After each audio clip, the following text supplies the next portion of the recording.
What up, what up? You know what time it is. So we've got the car lifted up, working on some things, but something came in the mail that I want to show you. Check it out. This thing. Golden Eagle intake manifold. Rear-wheel drive setup. Ballard Motorsports takes the S2001 and they made it to the K20, K24 flange. So you've got, I mean, look in here. Look at this. This thing's primo, man. 69 millimeter here. People are like, oh, 74. I don't care. I'm just happy to have this. This is awesome. And then the next thing I'm gonna show you is even more awesome. So you're gonna ask me, why is the bumper off of HOSS? The bumper cover's off because we've gotta make some cuts for something, but this thing feeds that thing. This. So we have a turbo manifold ready to go for HOSS, the Camaro. That's what I'm calling it. So I like it, and that's what's gonna be. So with this Golden Eagle intake manifold and this stainless turbo manifold, we're gonna make plenty of power with our Honda K24 2.4 liter 4-cylinder engine. I know we're gonna make more power. It's half the cylinders and double the horsepower.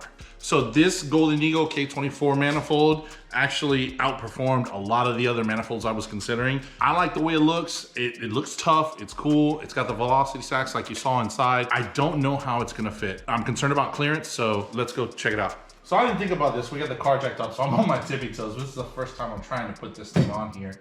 Oh crap, I'm hitting stuff. Oh, hitting more stuff. Boom!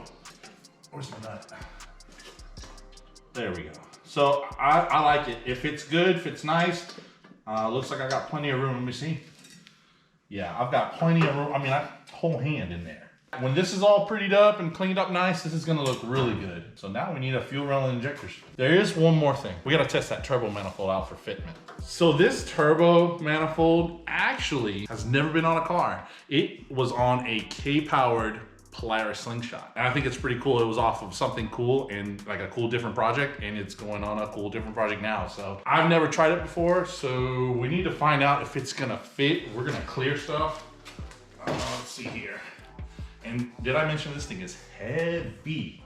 Like I'm no weakling, and this thing's got some beef to it. Let's see here. Goodness. It's not gonna work that way. This sensor's kind of in the way. Woo, that is tight. That's a tight fit. Can I rotate it? Yeah. It's not gonna let me clear that way. Forget this. This sucks doing it this way. Let me do this. Come back out. I got an idea.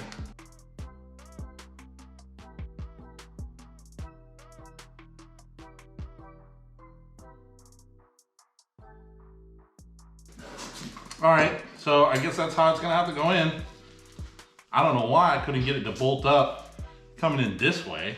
This makes no sense, but work from there. So we have an access panel now. So there you go. We have a turbo manifold. We have a Golden Eagle intake manifold. We're about to put some power down. So with this Honda K24 2.4 cylinder engine, I know it's gonna perform a lot better on the track than it would with the LS. I mean, it's more balanced. We've got an 1.5 inches behind center on the front. So as far as if we decided to maybe take it on a road course, it may handle better. You know, we'll see. But as far as the way the car is designed right now, it's gonna be fun. It's gonna be a lot of fun to drive. It's kind of like a front mid-engine right now, even more so than the LS one. And it's gonna outperform the motor that was in here anyway. I mean, easy power, efficient, more modern, and it weighs way less. I mean, I know for a fact this weighs less than that 5.3, that boat anchor. Everybody knows an Fbody is great on a 1/4 mile track or 1/8 mile track. And it's a very popular platform. They handle good. They hook up good. They'll even blow a 10 bolt if you let them. But I don't think I'm gonna have an issue blowing a 10 bolt with this. I know we're gonna have an issue with not having enough time at the track because it's gonna be that much fun to run up and down. So that's where I'm at with it. Waiting on parts to come in the mail. Anyone knows that if you mess with cars, you're always waiting on parts to come. And that's just the name of the game. Do what you can with what you got until your parts get here, and then you can make more progress. But I'm super excited. We got some more stuff on the way. We're gonna make some more modifications for those parts when they arrive. So until then, I'll see you next time.